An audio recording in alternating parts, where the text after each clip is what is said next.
राधे राधे दोस्तों, आपका स्वागत है हमारे चैनल आस्था डायरी ब्लॉग में। आइए आज सुनते हैं एक सांप और ब्राह्मण की कहानी। एक समय की बात है, लालपुर नाम के एक गांव में सुखदेव नाम का दरिद्र ब्राह्मण अपनी पत्नी और अपने बेटे के साथ रहता था।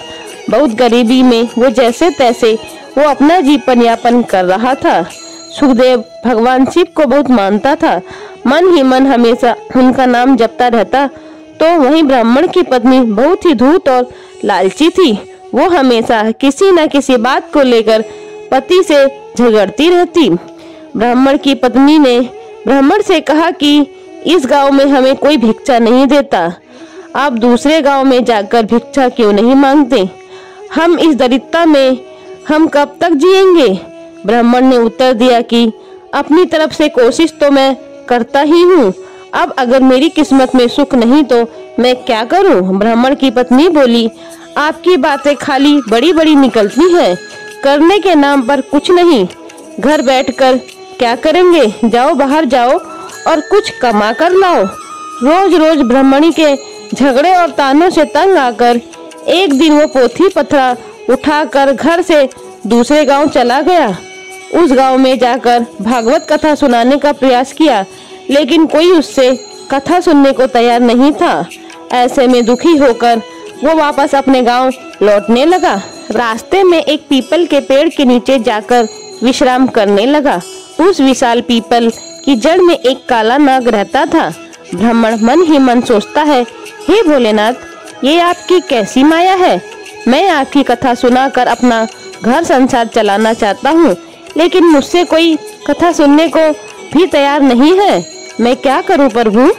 मैं यही इस पीपल वृक्ष के नीचे बैठकर कथा कहता हूँ और आप ही मेरी कथा को सुनो, क्योंकि और तो कोई सुनता नहीं है। ये सोचकर ब्राह्मण वही अपना पोथी पत्रा निकालता है और विधि पूर्वक कथा प्रारंभ करता है।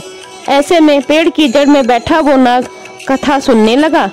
पूरी कथा को बहुत ध्यान से सुनता है। जब कथा समाप्त होती है तो बाहर आकर ब्राह्मण को एक सोने का सिक्का दक्षिणा में देता है और फिर नाग ब्राह्मण से कहता है कि तुम रोज यहाँ आकर कथा कहा करो, तुम्हें और कहीं जाने की जरूरत नहीं है।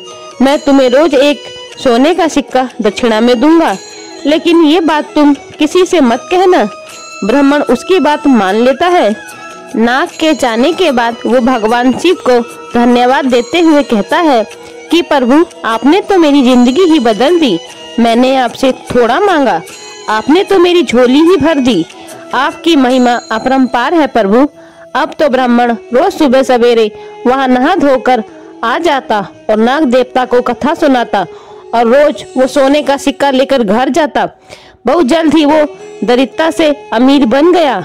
अब उसके पास किसी चीज की कोई कमी नहीं थी। पूरे गांव के लोग उसकी प्रगति को देखकर आश्चर्य थे। लोगों के मन में तरह तरह के सवाल पैदा हो रहे थे। बहुत लोगों के दिमाग में यह भी चल रहा था कि जरूर ये ब्राह्मण कोई गलत काम कर रहा है, जिसकी वजह से वो इतनी जल्दी धनवान हो गया है। अब लोग ब्राह्मण की पत्नी से सवाल करने लगे। पड़ोसन ने पूछा कि तुम्हारे पति के पास इतना धन कहाँ से आ गया? आखिर ऐसा कौन सा काम करने लगा है वो?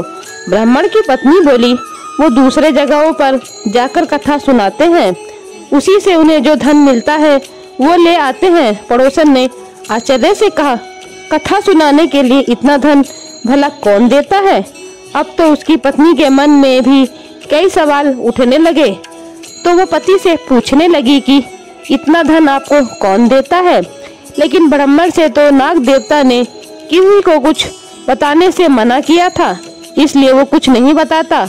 लेकिन उसकी पत्नी तो उसके पीछे ही पड़ गई। वो हर जिद करने लगी जिससे ब्राह्मण सोने के सिक्के के बारे में उसे बता दे कि वो कहाँ से आता है।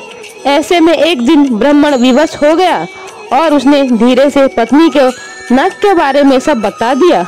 अब तो उसकी पत्नी के मन में काफी लालच आ गया।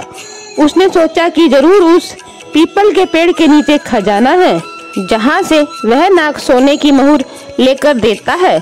अगर उस नाग को मार दिया जाए तो पूरा खजाना मिल सकता है।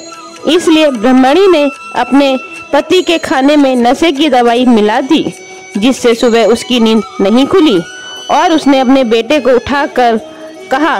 ब्राह्मणी की पत्नी ने अपने बेटे से कहा कि सुनो बेटा, वहाँ पीपल के पेड़ के नीचे रोज तुम्हारे पिताजी कथा कहते हैं, जिसे सुनने के बाद नागसर्प आकर उन्हें सोने का सिक्का देता है। उस पीपल के पेड़ के जड़ में जरूर कोई खजाना दबा हुआ है। तुम आज जाकर वहाँ कथा कहो और जब कथा समाप्त होने पर वो सब तुम्हें सिक्का देने आए तो उसे मारकर उस पेड़ के नीचे से पूरा खजाना निकाल कर ले आना। बेटे को भी लालच आ गया और वो पोथी पत्रा लेकर उस पीपल के पेड़ के नीचे जा पहुंचा और जाकर कथा कही। जब नाग देवता सिक्का लेकर उसे देने आए तो उसने नाग पर फावड़े से प्रहार कर दिया, जिससे नाग की पूंछ कट गई और वो किसी तरह बचकर वहां से निकल गया। जैसे ही ब्राह्मण के बेटे ने पेड़ के नीचे खोदना शुरू किया तो नाग ने पीछे से उस ब्राह्मण के बेटे को डस लिया, जिससे उसकी मृत्यु हो गई। इधर जब ब्राह्मण का नशा टूटा तो उसने देखा उसका पोथी पत्रा वहां नहीं है। उसे समझ में आ गया कि कुछ तो गलत हुआ है। वो जल्दी जल्दी से पीपल के पेड़ के पास गया। अब उसे सारी बात समझ में आ गई थी। उसने अपने बेटे के मृत शरीर का अंतिम संस्कार किया। ब्राह्मण ने अपनी पत्नी से कहा, मुझसे बहुत बड़ी भूल हो गई। मैंने नाग देवता के मना करने के बावजूद तुमसे ये बात बताई। आज तुम्हारे लालच की वजह से हमारे पुत्र को हमने खो दिया है, लेकिन उसकी पत्नी को उसकी बात का कोई असर नहीं हुआ। दूसरे दिन उसकी पत्नी ने उससे कहा कि आप जाकर नाग देवता को कथा सुनाइए, कम से कम घर का खर्च तो चलता रहे। पत्नी की बात से विवश होकर वो अपना पोथी पत्रा लेकर फिर उस पीपल के पेड़ के नीचे गया और कथा कही। कथा समाप्त होने पर वो नाग बाहर आया और उसने ब्राह्मण से कहा। नाग ने ब्राह्मण से क्रोध पूर्वक कहा, तुम यहाँ से चले जाओ। ब्राह्मण, तुम पुत्र से दुखी हो तो मैं अपनी पूंछ खोने से दुखी हूँ। मैंने तुम्हें पहले ही मना किया था कि ये बात तुम किसी को मत बताना, लेकिन तुमने मेरे साथ विश्वासघात किया है। मैं तुम्हें श्राप देता हूँ कि जो संपत्ति तुमने मेरे द्वारा अर्जित की है वो सारी नष्ट हो जाएगी। नाग के श्राप से कुछ दिनों में ब्राह्मण फिर से दरिद्र हो गया। उसने अपनी पत्नी से कहा, आज तुम्हारी लालच की वजह से हम फिर से दरिद्र हो गए। अब उसकी पत्नी को भी अपने किए का पश्चाताप हुआ, लेकिन होनी को कौन टाल सकता है और बीता हुआ समय वापस नहीं आता। दोस्तों, इस कहानी से हमें यही सीख मिलती है कि इंसान को कभी भी ज्यादा लालच नहीं करना चाहिए, क्योंकि ज्यादा लालच इंसान के लिए घातक साबित होता है।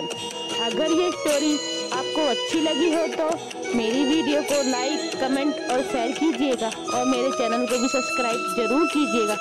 बोलिए जय नाग देवता की जय।